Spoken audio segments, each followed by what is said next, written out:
Okay, here's another League of Legends post-game commentary coming your way, this time with Skarner in the jungle. I am Agent. You are nothing more than an insect to me. The battle approaches. I kinda wish Skarner had more lines, truth be told. Anyway, let's arrange these for matchup. I'm Skarner against Malphite in the jungle. We have Lulu partner with Varus bot against Soraka and Tristana. Yasuo mid against Orianna, and Vladimir top against Shin. Welcome to Summoner's Rift. So, about this matchup, one thing to point out is that for both teams, their tanks are their junglers. They have Malphite, I'm Skarner, and basically Vladimir's our AP carry, Varus is our AD carry, and Yasuo is kind of like our wild card. So right here I'm mousing over the moves. You can pause to read them, but I'll explain. Your passive is Crystal Spires, those 6 spires on the map. While you are inside of their radius and you have control over them, you will get attack speed, movement speed, and mana regen. So much so that it makes Skarner a pretty fast, safe jungler, and it's very, very hard for him to run out of mana even if he does not take the blue buff. And on account of my solo laners being resourceless, I will be monopolizing it for the most part.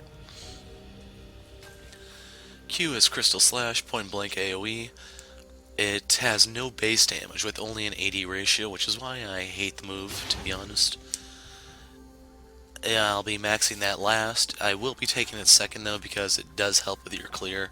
Your auto attacks bring the cooldown down, and with the attack speed you get from the spires, that comes in handy.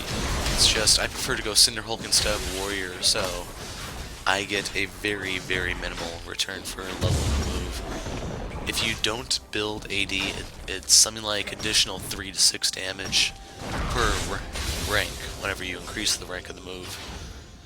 Now, while it is spammable, it doesn't compare to the E or the W. W is Crystalline Exoskeleton. It's a defensive move that gives you movement speed.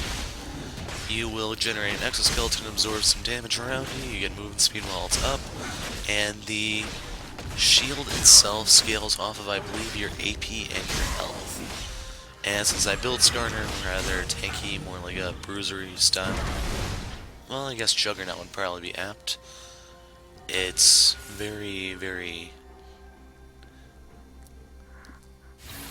annoying, I guess, for the enemy would be the best way to describe it, because the E, once you get some armor, really allows you to tower dive. When you factor in your ult, it's very, very dangerous for the enemy. As for your E, I don't remember what the move is called, but it's right there. Linear skill shot, medium range, medium projectile speed. It inflicts a slow on every target hit. Every target it hits slows down the projectile. It can hit a maximum of 6 targets. And it will mark the targets in the area with Crystal Venom. You can then auto-attack the target to stun them. I don't think the duration of the stun changes with the move, but the slow and the cooldown do change, which is very handy, and I'll be maxing that first. The other thing is whenever you proc the stun, that does lower the cooldown of the move, so you can definitely use it a few times in teamfights if you're good at moving your auto attack around to continuously proc the Venom. Finally, your ult is Impale, one of the 4 suppression moves in the game, the only one that actually allows its user to move while casting. As the name implies, you stab the target with your tail, and then you're free to drag them with you as you go. It's basically Skarner's legendary kidnap move. And as you get more and more movement speed at your disposal, you can carry people ridiculous distances. Once you get your Dead Man's Plate, you have your tier 2 boots, and I will be going Trinity Force. Damn, that was so close there. You can really drag people away huge distances, and it's even worse if they're actually within the radius of the spire.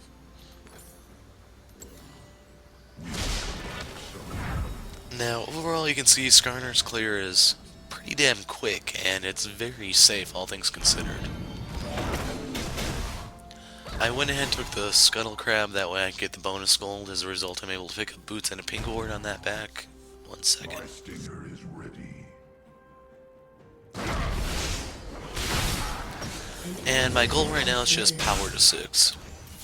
Once I hit 6, I'll have the kidnap at my disposal and the ganks become much better. The reason why I want that is because I believe my highest gank potential is found here in the bot lane. But you can still gank before 6 as Skarner, don't get me wrong, it's just you have to rely on your E rather than just being able to use your ult.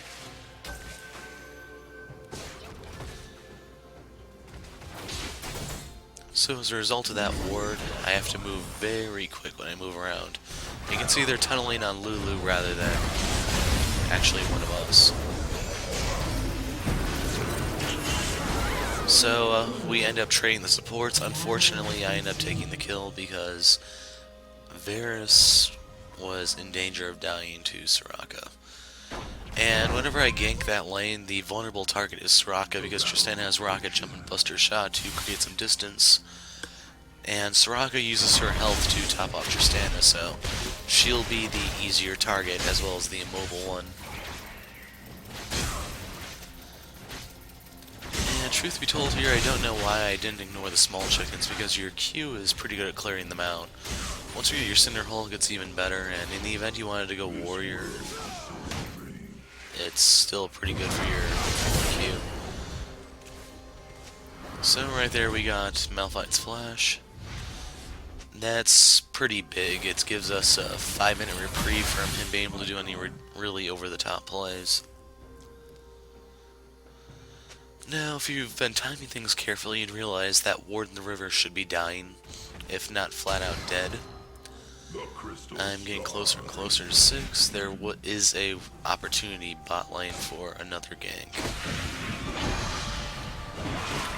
And I kind of want to help Vlad, it's just that's a pretty rough matchup, all things considered.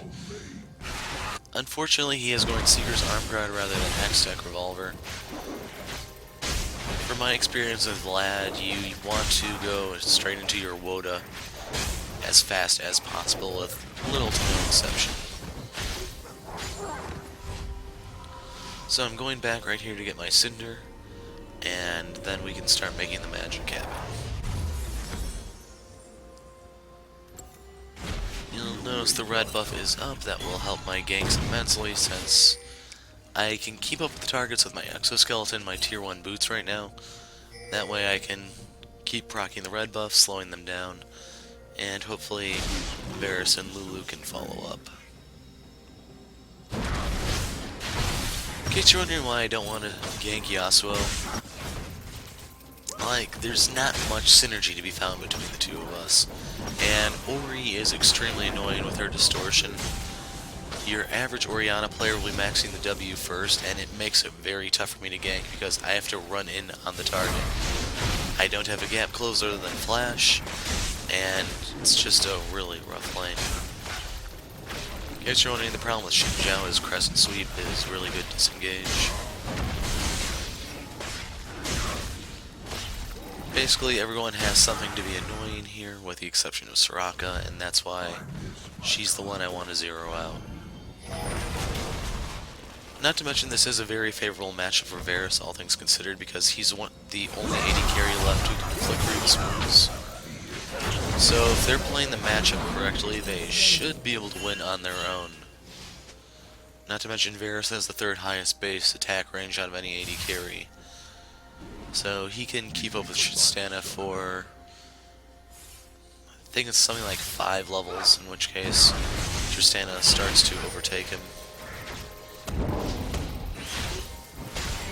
As for Lulu, she dies warding, not entirely sure what she was up to, but down she went. Meantime, I want to keep farming so that I can keep generating gold, EXP, and therefore scale into the late game. As I was saying at the beginning of the video, my job here is my team's tank. I'm not here to contribute DPS, my job is to absorb the brunt of Orianna, Shin, and Tristana's Fury.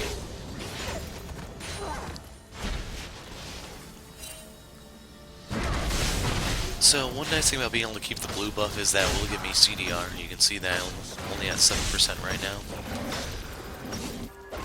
Basically, the way I have Skarner set up, I only have the CDR from Runes and Masteries, which puts me at 10. And I don't think I built Spirit Visage or anything really special on him to kind of supplement that. And fortunately right here you'll notice he gets healed on every third auto. And Vlad kind of kills himself here. You have slain an enemy. But the important thing is Yasuo got an assist, so we will have him helping us late. Vlad will scale into the late game. Basically, he and Shin have opposing power spikes. Shin is really, really good early. Vlad is amazing late. And basically every level Vladimir gets without dying is really, really bad for Shin, because Shin is going to fall off like a brick come late. An enemy has been slain. To make things worse, I don't even remember how Shin builds. If he goes for,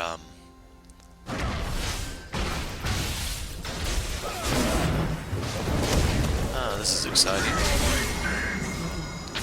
So I wanted to give that to Yasuo to give him the red buff so he could bully Ori better.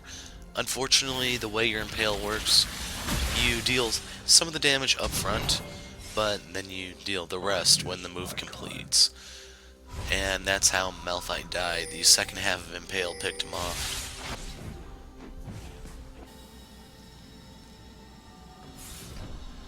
So, as for Shin, due to both of us being melee, I can do stuff here. In some matchups my hands would be tied, but this one it's not that bad. And in the event I did have my ult, I could have dragged him under tower and killed him. Due to his all-in nature, if he doesn't have minions to jump to, he's in a really bad spot. Basically I can use my Chilling Smite to slow him under the tower, and then you get to watch him get blown up. So right there I'm pinging for Yasuo just in case he tunneled. You can see the Lulu died. Right there was his crescent sweep. So if I wanted to fight Shin, this would be my window to do so. And to be honest, I'm not entirely sure what Lulu was doing mid. She does get an assist though, so we come out a little bit ahead. Because I don't think Ori got anything off of the Lulu kill. And this is just unfortunate for Trist.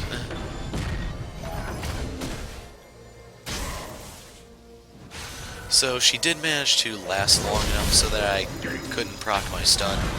Bad news for her is once I finally caught up to her, I could just drag her back to Varus and free kill. The crystal scar is... Your team has destroyed a turret. Sadly, we did lose Yasuo, but the good news is that kill went to Soraka, so it won't help the enemy as much. And on the flip side, you got to see Vladimir pick up Shin. Like I said, their power spikes are opposing. And once Vlad hits 9, it can become a very rough matchup for Shin. Now, if you notice, Malphite is top, which means I have the green light to go ahead and steal this. Now, I don't want to take the Crystal Spire because that will tip off the enemy where I am. They'll know I'm stealing this. Then Ori, Trist, Soraka can show up and ruin my day. So on the flip side, I'd rather take it quietly, even though they get to keep their Spire.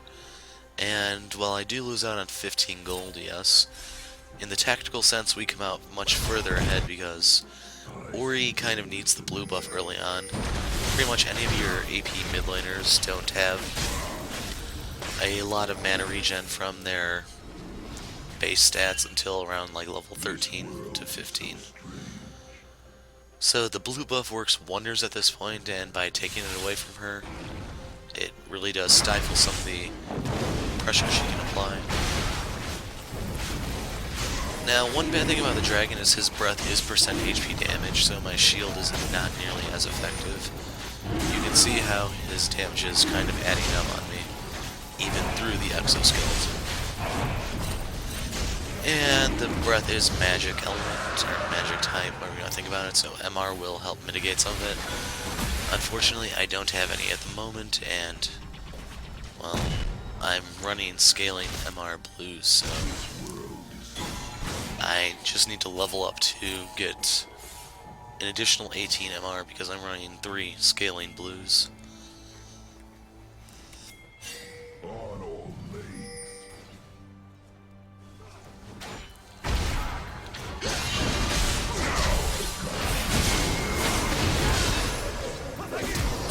So right there I wanted to pull Shin back. And fortunately you can see that he's a bit of an issue right now. So while 3 of us go down, Vladimir does show up to at least pick up 1. Varus picks up Trist. And fortunately we are going to lose Varus here, I think. Thought he died to the Ignite, but in the end you can see we went 4 for 3. I thought we went even. Oh well, good news for us. So on this back I can go ahead and pick up my Phage, more movement speed, more health, more damage, and I also get to upgrade my trinket so I can help Lulu with some of the vision control. The way our team works, we have amazing pick potential. You have the Glitter Lance to kind of like zero someone out. Yasuo can knock someone up, I have my Impale to drag someone to their demise. And even Varus' E helps in the catch so we can save his ult for team fights. Basically, we can fish for someone being out of position, then kill them, and then try to push the team fight while the enemy is down a man.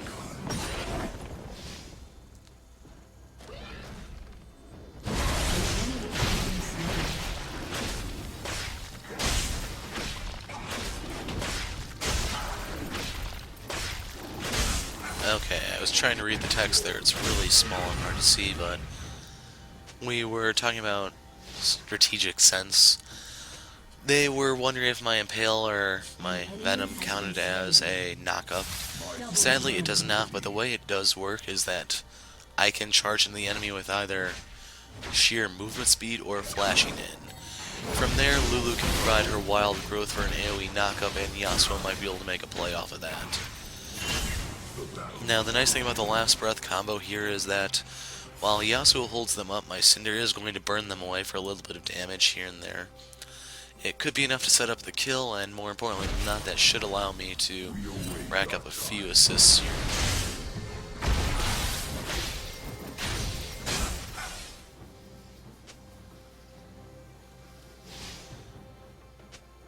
But otherwise, yeah, this is not a very favorable Yasuo comp. To be honest, since we need an AP top laner, the Vladimir is a very wise choice. Can't really think of many AP tops with knockups other than, like, say, Malphite, but he got locked in already, so that wasn't an option. As for AD carries, the only ones that Yasuo can play off of, I believe, are Draven and Callista. And truth be told, I'd rather have Varus than either of them.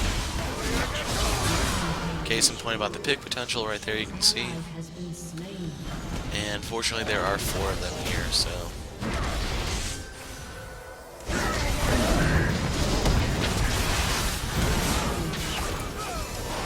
So the Chains of Corruption answer is empty, but the bad news for Malphite is I can peel for Varus, and once he has that red buff, he can definitely kite on top of that. So the 2 of us with our slows, just... it's agony for someone like him. Especially when he uses his ult to start the fight rather than trying to escape it.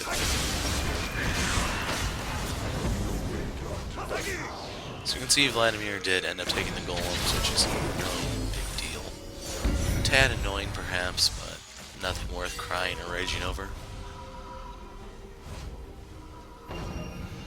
So with my team too badly wounded, there's not really much we can do top. You can see all the enemies are revived. And sadly I didn't make it here in time to save Varus. Had I been able to stun him in time, we probably could have turned that around.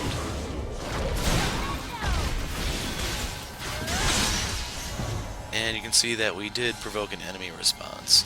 Sadly, I do have to give away the location of my peak ward to get out, but between the Glitter Lance and my E, we can very easily kite out the enemy. Vladimir arrived, but at this point it's just a little too late. Plus I have enough gold for my Trinity, which gives me a bunch of stats I can use. And I also get the Spellblade effect to help take down towers in the event we win a team fight. Unfortunately, I think I usually die at the end of the fights here because, like I said earlier, I'm absorbing the brunt of their force. An enemy has been slain. Unstoppable. Sadly, I don't remember the numbers offhand, but for the damage I took, I believe it was something like 50% more than the next highest on my team. Yeah, the enemy showed no mercy to this arachnid. I miss my kind. So, while they're pushing mid, I want to set up over here.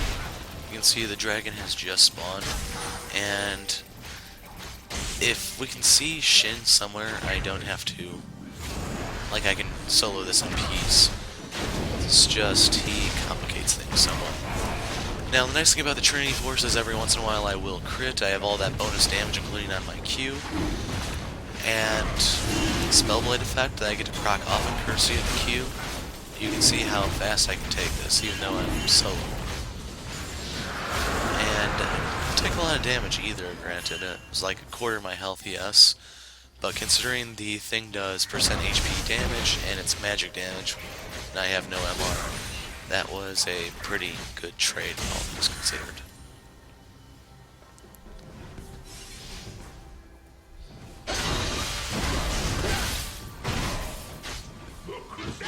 So right there I got his ult out. Unfortunately, Soraka's here to top him off, and as a result he can flash in like that and kill me. If not for Soraka healing him, I definitely could have killed him there. Basically, once he engaged on me, I would have ulted him, dragged him into the tower, and watched him die.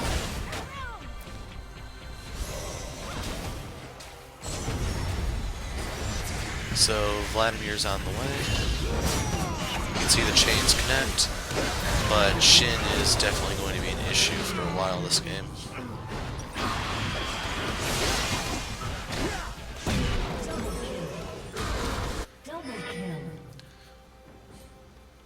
So, right now you can see with the Shin, the Trist, We await our I have to build some armor.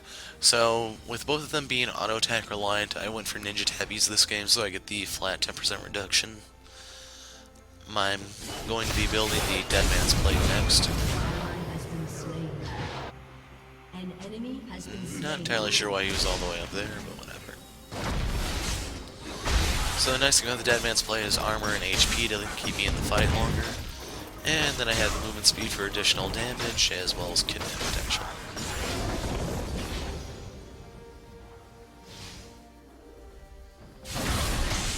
So, let's see, I'm level 12. Yeah, level 12 right now. So I'm a few levels away from having the max rank ult, and I'm one level away from having the max level W, in which case I just have to stack health in order to get a better return from my shield. the battle approaches. And after upgrading the trinket a while ago, now I'm actually finally using it. Now, one of my favorite warding spots is right there, so you can see all four ways coming to and fro. Most people like to ward the blue buff for one reason or another, I guess. That way they have eyes on the buff itself. But as for me, I favor that other position much more.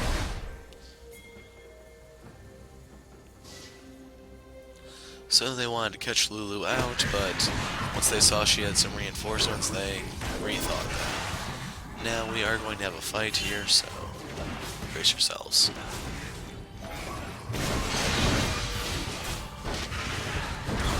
So right there, Shin used his gap closer and his disengage.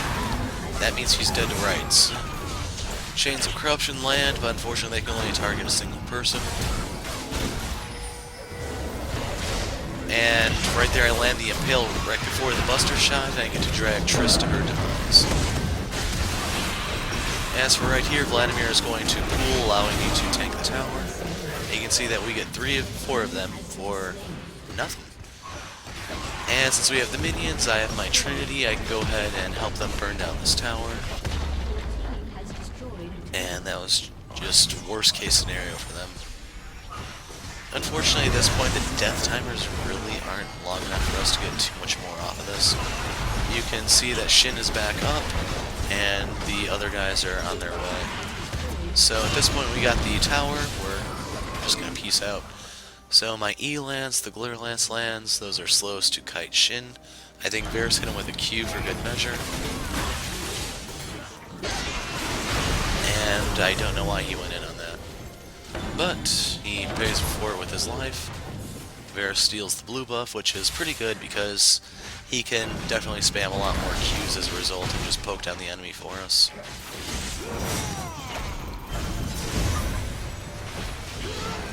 Bad news is he goes ahead and dies to Soraka. And sadly, she took long enough here to die that Orianna arrives to clean up. Good news is I do manage to get her flash out. Bad news is that they get Lulu's flash in exchange. And once everything was said and done, you'll notice I have 2,000 gold, so I can go ahead and pick up the Giant's Belt and the Chain Vest.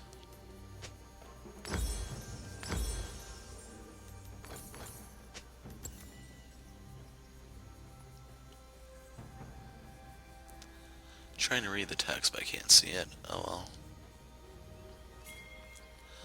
You can see Soraka has a Magi's, so as long as we deny her her 20 stacks, she isn't as influential as she'd like to be. From my experience, Soraka is more gated by health regen rather than AP. But doesn't really matter. At this point, you'll notice there are less than 2 minutes left in the game, so here comes the grand finale.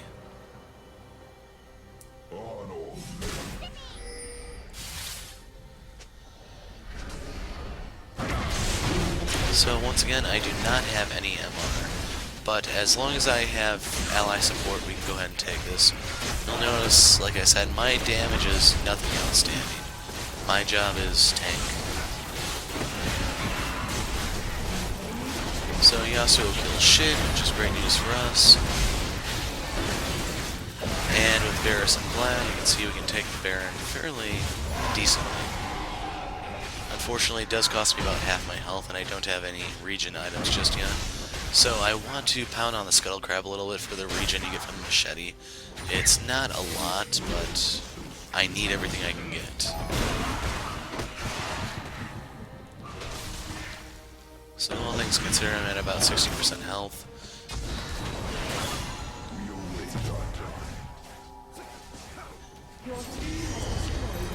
And here comes the finish.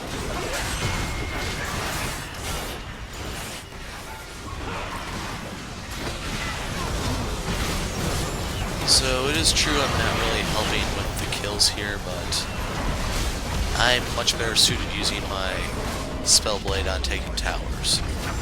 And truth be told, that's what I'd rather do. But that's a wrap, folks. Skarner, Jungle, Ranked, etc.